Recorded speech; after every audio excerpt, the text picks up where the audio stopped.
कक्षा 12 की हिंदी अनिवार्य की पुस्तक पीयूष प्रवाह के सेठ गोविंद दास द्वारा रचित कुछ ऐतिहासिक स्थलों का भ्रमण नामक यात्रा वृत्तांत को पढ़ेंगे। लेखक परिचय। सेठ गोविंद दास, इनका जन्म 1896 ईस्वी और मृत्यु 1974 ईस्वी में हुई। भारत के स्वतंत्रता सेनानी तथा हिंदी के साहित्यकार थे। उन्हें शिक्षा व साहित्य के क्षेत्र में सन 1961 में पद्म भूषण से सम्मानित किया गया। भारत रत्न के बाद ये एक दूसरा पुरस्कार है। पद्म भूषण 3 पुरस्कार आते हैं इस श्रेणी में, पद्मश्री, पद्म भूषण और पद्म विभूषण, ये सर्वोच्च पुरस्कार हैं। वे हिंदी साहित्य सम्मेलन के सभापति भी रहे। उन्होंने राजभाषा के रूप में हिंदी का प्रबल समर्थन किया, यानी हिंदी का ऐसा स्वरूप जिसमें राजकार्य की समस्त राज्य कार्य हैं वो किए जाएं। वर्तमान में अंग्रेजी राजभाषा है और हिंदी सह राजभाषा। वे भारतीय संस्कृति के अनन्य साधक, कला मर्मज्ञ यानी कला को जानने वाले, कला के मर्म को जानने वाले, आदर्श राजनीतिज्ञ यानी ऐसे राजनीतिज्ञ जो अपने आदर्शों पर चलते हैं, प्रसिद्ध नाटककार और एकांकीकार थे। उनकी प्रसिद्ध रचनाएं इस प्रकार हैं: नाटक प्रकाश, कर्तव्य एवं नवरस, एकांकी सप्तरश्मि, एकादशी, पंचभूत तथा चतुष्पद, उपन्यास चंपावती, कृष्णलता, सोमलता आदि। पाठ परिचय। प्रस्तुत यात्रा वृत्त में चित्तौड़गढ़ की वीर भूमि, मोक्ष प्रदायिनी अवंतिका अर्थात मोक्ष को प्रदान करने वाली अवंतिका उज्जैन का पुराना नाम है, नगरी के साथ अजंता, एलोरा व एलिफेंटा गुफाओं की यात्रा का वर्णन है। इसमें वहां के अपूर्व सौंदर्य, भारतीय संस्कृति की दिव्यता और प्राचीन ऐतिहासिक महत्व को अत्यंत रोचक ढंग से उभारा गया है। संपूर्ण यात्रा वृत्तांत में रोचकता, प्रभावमयता तथा तथ्यपरकता दर्शनीय है। यानी कि संपूर्ण यात्रा वृत्तांत है वह रोचक है, यानी प्रसन्न करने वाला है, मन को अच्छा लगने वाला है। उसमें प्रवाहमयता विद्यमान है, जिस तरह नदी प्रवाहित होती है निरंतर, इस तरह से इसका तारतम्य बना रहता है और ये तथ्यपरक है। भारतीय सांस्कृतिक व ऐतिहासिक धरोहर के प्रति लेखक का अपनत्व प्रेरणास्पद है। यात्रा वृत्तांत। चित्तौड़गढ़ स्टेशन के समीप हम एक छोटी सी धर्मशाला में ठहरे और भोजन इत्यादि से निवृत्त हो कोई 1 बजे को ही तांगो परगढ़ की ओर रवाना हुए। उस समय वहां मोटर इत्यादि नहीं मिलती थी। चित्तौड़गढ़ को जाते जाते मेरा हृदय भावनाओं के उद्वेग से उल्लसित हो उठा। टौड़ का राजस्थान इतिहास मैंने हाल ही में पढ़ा था और पढ़े थे हिंदी में 2 उपन्यास। एक का नाम था राजपूत जीवन संध्या, जिसमें हल्दी घाटी के रोमांचकारी रण का वर्णन था, और दूसरा वीर जयमल। यही महाराणा सांगा और महाराणा प्रताप, वीर जयमल और उन्हीं के सदृश अगणित सरदारों तथा सैनिकों ने केवल जीतते हुए नहीं पर हारते हुए संग्रामों को भी ऐसी बहादुरी से लड़ा था जैसे संग्राम संसार के किसी देश में कभी भी लड़े क्या सुने तक नहीं गए। केसर या बाना पहन कर यही वीरों ने आत्मसम्मान की रक्षा के लिए प्राणों को तुच्छ मान हंसते हंसते अपना बलिदान देकर वीरों के साथ ही हुतात्मा पद को प्राप्त किया। हुतात्मा यानी जिसने अपनी आत्मा को स्वयं ही आहुति दे दी हो। साध्वी वीर माताओं, वीर भगनियों, वीर पत्नियों और वीर पुत्रियों की संख्या 2, 4, 10, 100, 200, 400 न होकर हजारों थी, हजारों। यही भामाशाह के सदृश त्यागी वैश्य भी हुए थे जो मेवाड़ के महावीर थे, यानी महान वीर। साथ ही महान हुतात्मा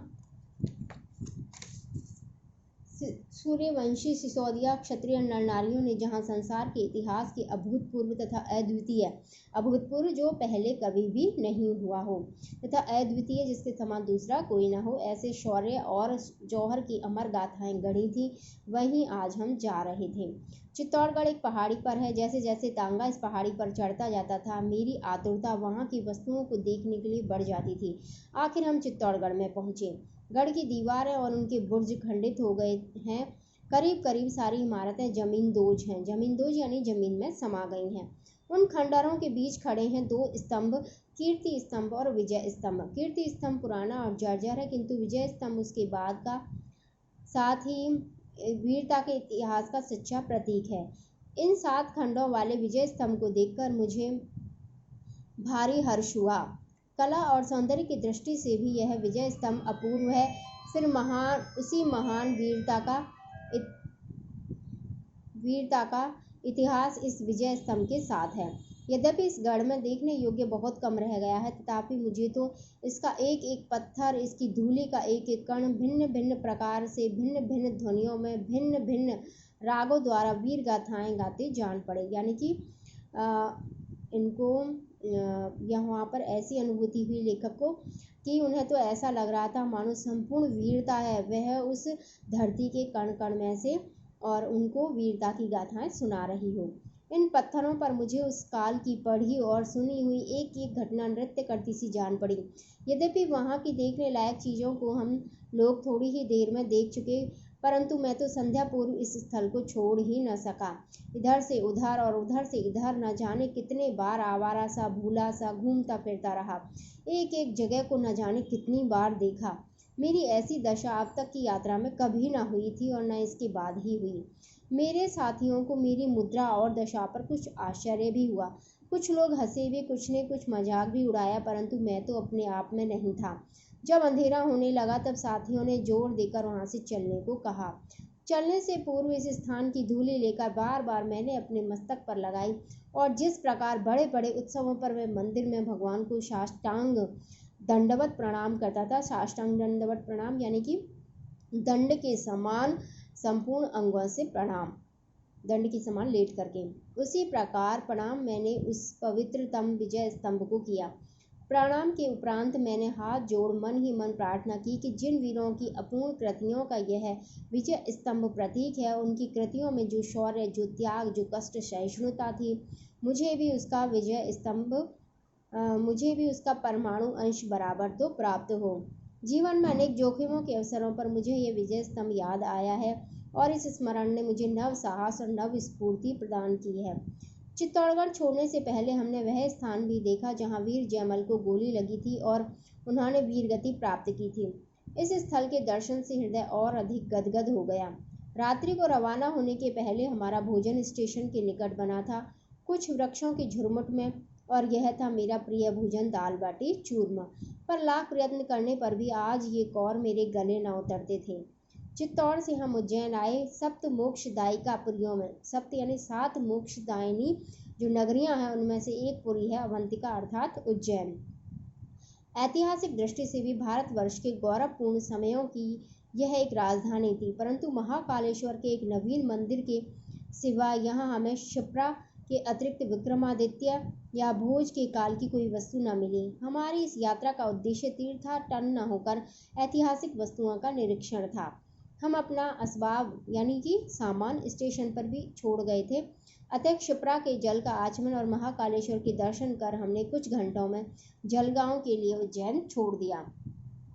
जलगांव हम आए थे अजंता और एलोरा की गुफाएं देखने। हमारे यहाँ ठहरने की व्यवस्था माहेश्वरी समाज के एक सुधारक कार्यकर्ता श्री रूपचंद जी लाठी ने की थी। उन्होंने हमारे अजंता और एलोरा जाने के लिए किराए की एक लारी मोटर का प्रबंध भी किया था, यानी एक गाड़ी का प्रबंध किया था। जलगांव से लारी पर हम सीधे अजंता गए। अजंता की गुफाएं सुंदर और हरे भरे पार्वत्य प्रदेश यानी पर्वतीय प्रदेश में हैं। इन गुफाओं की संख्या 29 है। इनमें 4 चैत्य के ढंग की और शेष विहार ढंग की हैं। ये गुफाएं एक साथ नहीं बनाई गईं, यद्यपि इनके बनने का निश्चित समय ज्ञात नहीं, परंतु पुरातत्ववेत्ताओं के मत से ईसा के 100 वर्ष पूर्व से 700 वर्ष बाद तक ये बनती रहीं, कोई कभी और कोई कभी। गुफाएं इनकी अद्भुत चित्रकारी के कारण सारे संसार में प्रसिद्ध हो गई हैं। ये गुफाएं एक अर्धगोलाकार पहाड़ी के मध्य भाग की चट्टानों को काटकर बनाई गई हैं। कैसी अद्भुत बात है कि एक ही शिलाखंड को काटकर उसके अंदर कमरे और उनमें मूर्तियां बनाई गई हैं। कमरों की दीवारों पर पलस्तर चढ़ाकर तथा सफेदी करके उस पर सुंदर चित्र बनाए गए हैं। पलस्तर इतना मजबूत और सुंदर है कि कई शताब्दियों के पश्चात आज भी हम उसे ज्यों का त्यों पाते हैं। बोधिसत्व पद्म पाणी अर्थात कमल पुष्प लिए हुए भगवान बुद्ध का चित्र, बुद्ध के महाभिनिष्क्रमण का चित्र, यानी जब वो संसार त्याग करके निकले थे मोक्ष की खोज में। सिर पर मुकुट धारण किए हुए सिद्धार्थ खड़े हैं। बाएं हाथ में एक सूत का धागा बंधा है और दाहिने हाथ में कमल है। शरीर पर मोटा यज्ञोपवीत, गले में मणिमाला है। पतली लंबी भौहों के नीचे अधखुले विशाल नेत्रों से अहिंसा, शांति तथा वैराग्य टपकता है। उनकी मुखाकृति गंभीर और देवी ज्योति से आलोकित है। कैसा मनोहर रूप, कैसे ढले हुए से सारे अंग प्रत्यंग और अवयव, कैसी चित्रकारी। घंटों चित्र को देखते रहिए, आंखें और मन तृप्त न होंगे। कहा जाता है कि इससे सुंदर आकार आज तक दुनिया में चित्रित नहीं हुआ। इस चित्र के विषय में देवी निवेदिता लिखती हैं, यह चित्र संभवतः भगवान बुद्ध का सबसे बड़ा कल्पनात्मक प्रदर्शन है।